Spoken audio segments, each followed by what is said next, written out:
इस कार्यक्रम में हमारे बीच विराजमान आदरणीय रमन भाई, सिरोही के सम्मानीय विधायक श्री संयम लोढ़ा जी, एसपी साहिबा, LK सिंघी साहब, सभी सम्मानित मंचासीन अतिथि, सामने विराजमान सभी सिरोही के प्रबुद्ध नागरिकगण। ये बहुत अच्छा अवसर है जब सिरोही के जो प्रबुद्ध नागरिक हैं वो सभी एक मंच पर आए हैं, और बहुत सारे लोग ऐसे हैं जो इस कार्यक्रम के लिए समय निकालकर बहुत दूर दूर से आए हैं। तो हमारा प्रयास होना चाहिए कि हम इस आयोजन का लाभ लें और जो सुझाव अभी जो आदान प्रदान किए गए या अभी और वक्ता भी बोलेंगे, कैसे हम सभी मिलकर जो सिरोही ज़िला है, अभी सुरेश जी कह रहे थे कि सिरोही छोटा ज़िला है, अब सिरोही छोटा ज़िला नहीं रहा है क्योंकि राजस्थान में 50 ज़िले बन गए हैं, तो सिरोही भी काफ़ी बड़ा ज़िला बन चुका है। तो इस मानसिकता से भी हमको बाहर आने की ज़रूरत है कि सिरोही छोटा ज़िला है, तो सिरोही छोटा नहीं है। दूसरी बात, जैसा मैडम ने कहा कि माउंट आबू के नाम से सिरोही को ज़्यादा जानते हैं, तो हम सबका प्रयास ये होना चाहिए जो सिरोही ज़िला मुख्यालय है इसको किस तरह से हम टूरिस्ट मैप पे लेके आएँ। अगर हम सिरोही को पर्यटन मैप पे लेके आते हैं, यहाँ पे कुछ ऐसी चीज़ों का विकास हो, और जैसा संघवी साहब ने बताया कि यहाँ की जो संपदा है उसको किस तरह से हम कंजर्व करें और किस तरह से यहाँ पे नए स्पॉट्स डेवलप हो, ताकि जितने भी पर्यटक माउंट आबू तक आ रहे हैं वो आगे अब जवाई भी जा रहे हैं, लगातार सिरोही को क्रॉस करके जा रहे हैं। तो ये एक बहुत अच्छा अवसर है हमारे लिए कि नेचुरल सिरोही को हम लोग एक टूरिस्ट स्पॉट की तरह डेवलप कर सकते हैं, ताकि ज़िला हेडक्वार्टर का जो नाम है वो भी आगे बढ़े। पिछले कुछ सालों में सिरोही ज़िला हेडक्वार्टर पे भी बहुत सारे काम हुए हैं, जो कई सारे काम ऐसे हैं जो ज़िला हेडक्वार्टर पे पहले से ही हो जाने चाहिए थे, लेकिन पिछले कुछ सालों में बड़े बड़े काम हुए हैं, इसके बारे में आपको जानकारी है।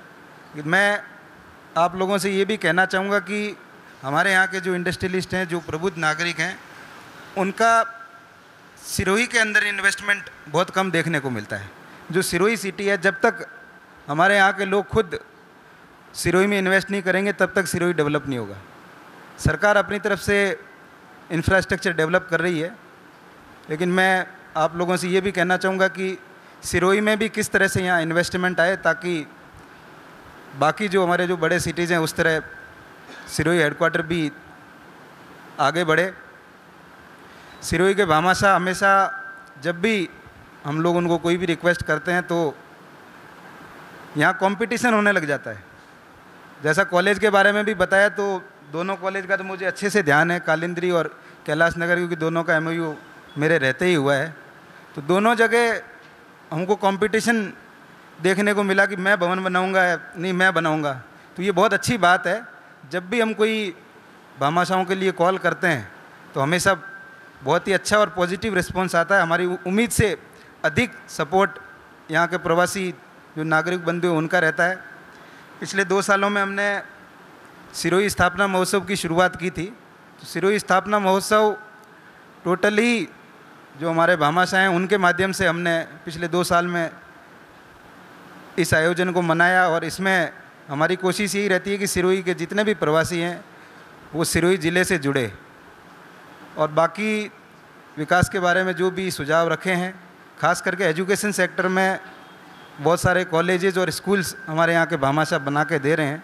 हमारे अभी प्रयास रहता है कि वहाँ पर जो मैन पावर मैनेजमेंट है, सरकार के कई प्रयासों के बावजूद भी बहुत सारी पोस्ट वहाँ पे वैकेंट रहती है। मैं ये भी रिक्वेस्ट करना चाहूँगा इस मौके को कि जब भी आप भवन बना के दे रहे हैं, उसके बाद में बहुत सारी बार ऐसा होता है कि वहाँ पर स्टाफ नहीं है, और जिस मंशा से भामाशाह भवन बना के दे रहे हैं वो पूरी तरीके से उपयोग नहीं हो पाता है।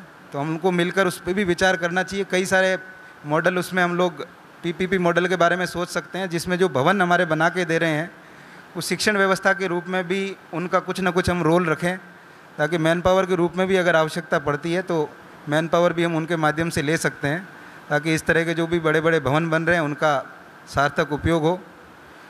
आज का जो स्नेह मिलन है वो एक बहुत ही सार्थक प्रयास है। तो मैं इस ग्रुप के संयोजकों को बधाई देना चाहूँगा कि बहुत सारे ग्रुप, व्हाट्सएप ग्रुप तो आजकल लाखों बन चुके हैं, लेकिन हर ग्रुप की सार्थकता नहीं हो पाती है।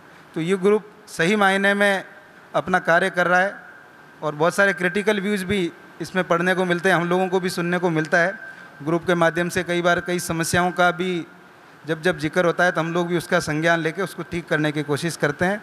तो मैं इस ग्रुप के जितने भी हमारे सदस्य हैं और जितने भी संयोजक हैं जो लगातार एक्टिवली काम करते हैं उनको भी बधाई देना चाहूँगा कि आपने बहुत अच्छी पहल यहाँ पर आज आपने सभी को फिजिकली मिलवाया और हम सबको मान सम्मान दिया, उसके लिए भी बहुत बहुत धन्यवाद। Thank you.